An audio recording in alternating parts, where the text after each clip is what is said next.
بسم اللہ الرحمن الرحیم۔ السلام علیکم ناظرین، اللہ سے دعا ہے کہ اللہ تعالیٰ آپ کی زندگیوں میں آسانیاں پیدا کریں اور آپ کی تمام پریشانیاں دور کریں۔ لاکھوں کروڑوں درود و سلام نبی کریم صلی اللہ علیہ وآلہ وسلم کی ذات اقدس پر۔ ناظرین، بڑھتے ہیں آج کے واقعہ کی جانب۔ ناظرین، حضرت حبیب بن زید رضی اللہ تعالیٰ عنہ اور آپ کے والد زید بن عاصم رضی اللہ تعالیٰ عنہ ان 70 بابرکت آدمیوں میں شامل تھے جنہیں بیعت عقبہ ثانیہ کا شرف و اعزاز حاصل ہوا۔ آپ کی والدہ حضرت نصیبہ بنت کعب ام عمارہ ان 2 عورتوں میں سے ایک تھیں، یعنی آپ نسلی مسلمان تھے اور ایمان آپ کے رگ و پے میں اترا ہوا تھا۔ آپ نے ہجرت مدینہ کے بعد جوار رسول صلی اللہ علیہ وآلہ وسلم میں اس طرح زندگی گزاری کہ کسی غزوہ میں شرکت اور کسی فرض کی ادائیگی سے کبھی پیچھے نہ رہے۔ ناظرین، جنوبی جزیرہ عرب میں 2 سرپھرے جھوٹوں نے نبوت کا جھوٹا دعویٰ کر دیا اور لوگوں کو گمراہی کی طرف لے جانے لگے۔ ان میں ایک صنعاء میں نمودار ہوا جس کا نام اسود بن کعب انسی تھا، اور دوسرا یمامہ میں منظر عام پر آیا، اس کا نام مسلمہ کذاب تھا۔ ان دونوں کذابوں نے اپنے اپنے قبیلوں میں لوگوں کو ان مومنین کے خلاف اکسانا اور بھڑکانا شروع کر دیا جنہوں نے اللہ اور اس کے رسول صلی اللہ علیہ وآلہ وسلم کی دعوت پر لبیک کہا تھا۔ انہوں نے لوگوں کو یہ کہہ کر ورگلانا شروع کر دیا کہ وہ ان علاقوں میں محمد رسول اللہ صلی اللہ علیہ وآلہ وسلم کے نمائندے ہیں، بلکہ اس سے بھی آگے بڑھ گئے اور خود نبوت کے دعوے دار بن بیٹھے اور زمین کو فساد و گمراہی سے بھرنے لگے۔ ایک روز مسلمہ کی طرف سے بھیجا ہوا ایک نمائندہ رسول اللہ صلی اللہ علیہ وآلہ وسلم کے پاس آیا، جو مسلمہ کا ایک خط لایا تھا جس میں مسلمہ نے رسول اللہ صلی اللہ علیہ وآلہ وسلم کو ان الفاظ میں مخاطب کیا: مسلمہ رسول اللہ کی طرف سے، محمد رسول اللہ کی طرف، تم پر سلامتی ہو، اما بعد سن لیں کہ میں اس معاملے میں تمہارا شراکت دار ہوں۔ آدھی زمین ہماری ہوگی اور آدھی قریش کی، مگر قریش ایک ایسی قوم ہے جو ظلم کرتی ہے۔ رسول اللہ صلی اللہ علیہ وآلہ وسلم نے مسلمہ کا خط سننے کے بعد اس کو جواب ان الفاظ میں لکھوایا: محمد رسول اللہ کی طرف سے، مسلمہ کذاب کی طرف۔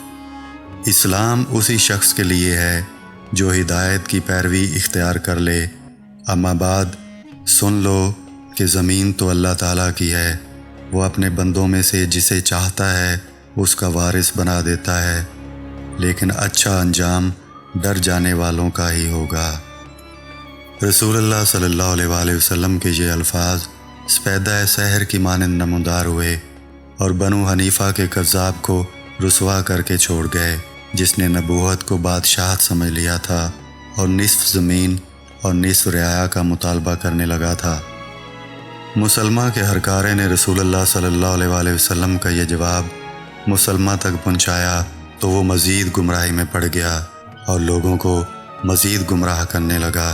یہ کذاب اپنا افک و بہتان پھیلانے لگا، مومنوں کو دی جانے والی سزاؤں کو اس نے بڑھا دیا اور لوگوں کو ان کے خلاف بھڑکانے کا کام شروع کر دیا۔ رسول اللہ صلی اللہ علیہ وآلہ وسلم نے اس صورتحال میں اس کی طرف ایک خط بھیجنے کا فیصلہ کیا جس میں آپ صلی اللہ علیہ وآلہ وسلم اس کو اس کی حماقتوں سے منع کرنا چاہتے تھے۔ اس مقصد کے لیے رسول اللہ صلی اللہ علیہ وآلہ وسلم کی نگاہ انتخاب حضرت حبیب بن زید رضی اللہ تعالیٰ عنہ پر پڑی کہ آپ یہ مکتوب مسلمہ تک پہنچائیں۔ حضرت حبیب رضی اللہ تعالیٰ عنہ نے تیز قدمی سے سفر شروع کر دیا تاکہ اس مہم کو بخوشی سر کریں جو رسول اللہ صلی اللہ علیہ وآلہ وسلم نے اس نیت سے ان کو سونپی تھی کہ مسلمہ کا دل حق کی طرف رہنمائی پا لے۔ حضرت حبیب بن زید رضی اللہ تعالیٰ عنہ نے مطلوبہ مقام پر پہنچ کر خط مسلمہ کے حوالے کر دیا۔ مسلمہ کذاب نے جب خط پڑھا تو غصے سے پاگل ہو گیا۔ ناظرین، عربوں کی یہ روایت تھی کہ پیغام رساں کو باحفاظت واپس بھیجا جاتا تھا اور اس کو مقدس جانا جاتا تھا، اس کو کبھی کوئی نقصان نہیں پہنچایا جاتا تھا۔ لیکن مسلمہ کذاب ایک شعبدہ باز سے زیادہ کچھ نہ تھا۔ وہ جگہ جگہ شعبدہ بازی کرنے والوں کی تمام عادات و خصائل اپنے اندر رکھتا تھا۔ اس کے اندر کوئی روایت، کوئی مروت یا کوئی انسانیت نہ تھی۔ اس نے خط پڑھنے کے بعد غصے سے حضرت حبیب رضی اللہ تعالیٰ عنہ کو قید کر لیا اور آپ رضی اللہ تعالیٰ عنہ کو انتہائی تشدد کا نشانہ بنایا۔ اس کے بعد اس نے اپنی قوم کو ایک روز ایک جگہ اکٹھا ہونے کو کہا۔ اس کا یہ خیال تھا کہ حضرت حبیب رضی اللہ تعالیٰ عنہ تشدد سے ٹوٹ جائیں گے اور اس کی قوم کے سامنے اس کے رسول ہونے کا اقرار کریں گے، لیکن وہ کم بخت ابھی تک حضرت حبیب رضی اللہ تعالیٰ عنہ کے ایمان کی طاقت کو نہیں جانتا تھا۔ مسلمہ کذاب اپنے ذہن میں تیار کیا ہوا معجزہ اپنے فریب خوردہ پیروکاروں کو دکھانا چاہتا تھا۔ جب سارے لوگ اکٹھے ہو گئے اور حضرت حبیب رضی اللہ تعالیٰ عنہ کو وہاں پہ لایا گیا تو تشدد کے نشانات ان کے جسم پر دیکھے جا سکتے تھے۔ مسلمہ نے حضرت حبیب رضی اللہ تعالیٰ عنہ کو مخاطب کیا، کیا تم یہ شہادت دیتے ہو کہ محمد صلی اللہ علیہ وآلہ وسلم اللہ کے رسول ہیں؟ حضرت حبیب رضی اللہ تعالیٰ عنہ نے جواب دیا، ہاں میں شہادت دیتا ہوں کہ محمد صلی اللہ علیہ وآلہ وسلم اللہ کے رسول ہیں۔ جناب حبیب رضی اللہ تعالیٰ عنہ کے منہ سے یہ کلمات نکلے تو رسوائی اور ناکامی کی زردی نے مسلمہ کا چہرہ زرد کر دیا اور اس نے پھر سوال کیا، کیا تم شہادت دیتے ہو کہ میں اللہ کا رسول ہوں؟